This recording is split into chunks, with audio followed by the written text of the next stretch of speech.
The Taliban continues with its murderous advance across the terrain of Afghanistan as it has captured 3 more provincial capitals of Farah, Badakhshan and Baghlan.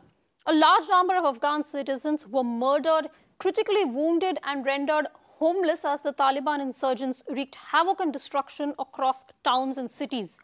Though Kabul is not under direct threat from the Taliban, the country's central government is under immense pressure to stem the bloody tide. Srinjoy Chaudhary joins us on the phone line for more. Srinjoy, the rampaging Taliban now has taken over 9 provincial capitals across the country of Afghanistan, and all these years of money put into the Afghanistan army, all of it appears to have just crumbled in the face of this onslaught. Yes, there are serious concerns about it, and there is no doubt that the Taliban now control more than 50% of the Afghan 400-odd districts. And they have, as you rightly taken, provincial capitals, towns, important towns like Talokan and Kunduz in the north particularly, which is unexpected. Yes, the Taliban would take towns in the south. It was well known. But for them to take Kunduz and Talokan was actually unexpected. That said, Taliban has done a lot of damage, and the threat of the Taliban is really huge. The only silver linings you can see here is that the Afghan army is now well armed.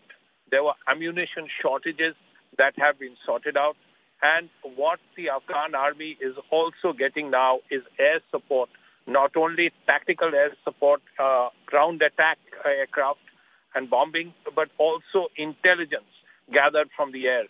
That are the reasons why the Afghan army hopes they will be able to stem the tide.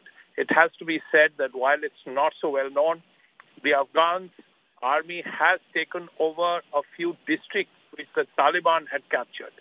So there is some hope, especially now that the Afghan army is no longer short of ammunition. But it's still a long way ahead. Yes, as you rightly said, Kabul is still safe, but that does not mean anything in the face of this rampaging Taliban.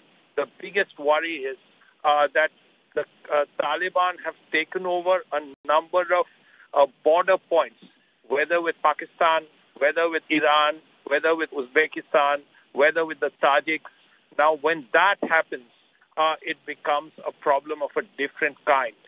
So the Afghan army has really 2 or 3 months now before winter sets in, and the Afghan army, now well equipped, should be able to face the Taliban, which the Afghan army is saying is overstretched. Now, whether it's overstretched or not, and of course, the Taliban is being supported strongly by the Pakistanis, not just with weapons and training and safe havens, which are in Pakistan, in the Balochistan and the former Northwest Frontier Province. But importantly, we are hearing that Pakistani retired officers are almost now involved in tactical planning. We have to see what happens now, diplomatically, militarily, and other ways, how this whole thing is going to turn out. Because the world has told the Afghan Taliban that, look here, if you take over Afghanistan militarily, you will be pariahs in the world. And this is something the Taliban should remember. Well, Srinjoy, thanks so much for that. And as the Taliban continues to unleash destruction in towns and cities across Afghanistan, the nation's top cricketers Rashid Khan and Mohammad Nabi have appealed for peace. They took to Twitter to urge world leaders to help Afghanistan, as thousands of families have either been killed or are being displaced every day.